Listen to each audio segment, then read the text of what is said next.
Sir నమస్కారం sir. నమస్తే. Sir Tirupati laddu వివాదం పైన పవన్ కళ్యాణ్ గారు ఒక డిసిజన్ తీసుకున్నారు. దానిపైన మన ప్రకాష్ రాజ్ గారు ఒక ట్వీట్ చేశారు. సో ఇప్పుడు ఆ ట్వీట్ వైరల్‌గా మారింది. అది పవన్ కళ్యాణ్ గారి ఫ్యాన్స్‌కి ఆగ్రహం తెప్పించేలా ఉంది. అండ్ హిందూ వర్గాలు కూడా ఆయన పైన దాడి చేస్తున్నాయని అంటున్నారు. మరి ప్రకాష్ రాజ్ గారి ట్వీట్‌ని మనం ఏ విధంగా చూడొచ్చంటారు? మరి దీనికి పవన్ కళ్యాణ్ గారు రిప్లై ఇచ్చారని అంటున్నారు. మరి మీరేం చెప్తారు సార్ ఈ వివాదం పైన? అంటే ప్రకాష్ రాజ్ చేసిన ట్వీట్ మీద కేవలం పవన్ కళ్యాణ్ అభిమానులు మాత్రమే కాదు, హిందూ సంస్థలన్నీ కూడా దాడి చేస్తున్నాయి. అవును. అంటే ఆయన హిందూ సమాజాన్ని కించపరిచాడు అన్న టోన్లో మాట్లాడుతున్నారు. పవన్ కళ్యాణ్ గారు ఏమన్నారు, ఇది ఒక సనాతన ధర్మ పరిరక్షణకు ఒక సంఘాన్ని పెట్టి, లేదు ఒక సంస్థను పెట్టి మొత్తం ప్రక్షాళన చేయాల్సి ఉంటుంది అన్న లెవెల్లో మాట్లాడాడు ఆయన. మాట్లాడుతూ జగన్మోహన్ రెడ్డి హయాంలో ఈ దారుణం జరిగి ఉండొచ్చు అనేది అడ్మిట్ చేస్తూ మాట్లాడాడు. అయితే ప్రకాష్ రాజ్ గారు మాట్లాడింది ఏమిటి, చాలా క్లియర్గా, అయ్యా తప్పు జరిగిందో లేదో దానికి సంబంధించిన విచారణ జరిపి దోషుల్ని శిక్షించండి, తప్పేం లేదు. కానీ ఈ లోపల మీరే నేరస్తుల్ని నిర్ణయించి బహిరంగ ప్రకటనలు చేయకండి అని చెప్పాడు. చేయటం వలన ఏమవుతుంది, మీ పొలిటికల్ మైలేజ్ కోసం మీ పొలిటికల్ టార్గెట్లని లక్ష్యంగా చేసుకుని దాడి చేసేటువంటి సందర్భం కాదు ఇది. సందర్భాన్ని అర్థం చేసుకోండి, దానికి ఉన్నటువంటి సెన్సిటివిటీని అర్థం చేసుకోండి. సెన్సిటివిటీ ఉందా ఆ అంశానికి, ఆ సెన్సిటివిటీని వదిలిపెట్టి డీల్ చేయకండి. దీనివలన దేశంలో అనవసరమైన మత కల్లోలాలు జరిగే ప్రమాదం ఉంది. ఆల్రెడీ దేశంలో రకరకాల గందరగోళాలు ఉన్నాయి, కొత్త గందరగోళానికి మీరు తెరతీయకండి అన్నాడు ఆయన. అందులో ఏ మాట తప్పు కాదు, దేనికైనా అవకాశం ఉన్నటువంటి భాష మాట్లాడాడు ఆయన.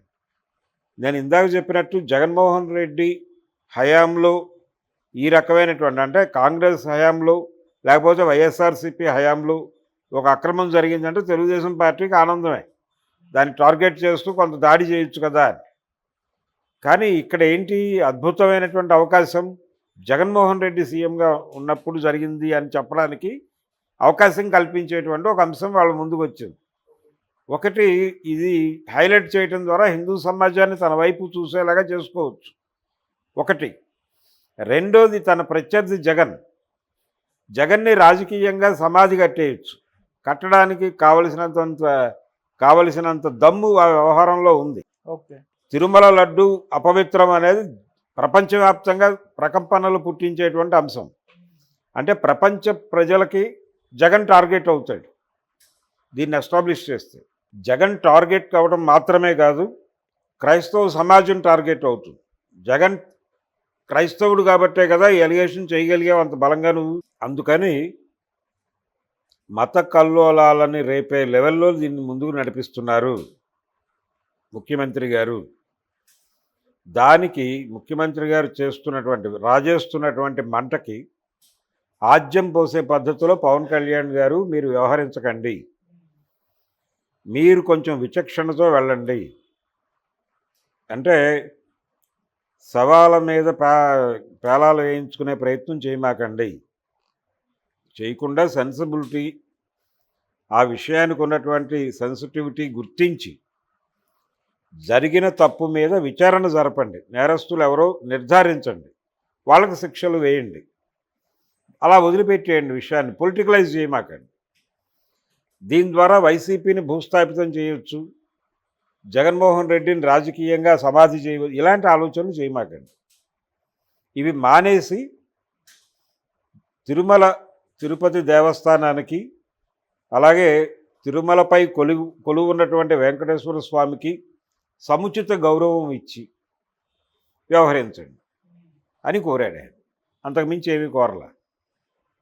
అంటే జాతీయ స్థాయిలో మత కల్లోలాలు జరిపేంత కెపాసిటీ ఉంది దీనికి, ఈ అంశానికి అంత సెన్సిటివిటీ ఉంది.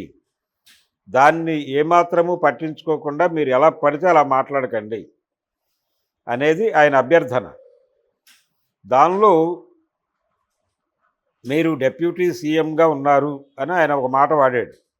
అది వ్యంగ్యంగా మాట్లాడాడు, అంటే రెడిక్యూల్ చేస్తూ మాట్లాడాడు. అపహాస్యం ఉంది ఆ ట్వీట్ నిండా అన్నట్టుగా ఆయన హిందూ వ్యతిరేకి అనే అభిప్రాయం ఒకటి ఉంది ప్రపంచంలో. అవును. హిందూ వ్యతిరేకి కాదు ఆయన, హిందుత్వ వ్యతిరేకి. హిందూ వ్యతిరేకిగా ఆయన్ని ప్రొజెక్ట్ చేసి ప్రకాష్ రాజుని కార్నర్ చేసేయటం కోసం హిందూ సంఘాలు రంగంలోకి దిగాయి.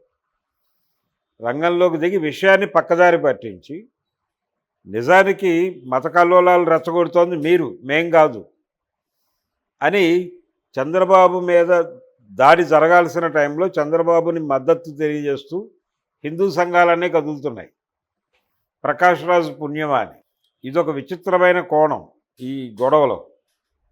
కాబట్టి ఒకటి చాలా స్పష్టం, చంద్రబాబు నాయుడు తిరుమలలో ఈ లడ్డు వ్యవహారంలో, లడ్డూలో వాడుతున్న నెయ్యిలో కల్తీ జరిగింది అనే నివేదిక చూడగానే ఆయన ఒళ్ళు పులకించింది.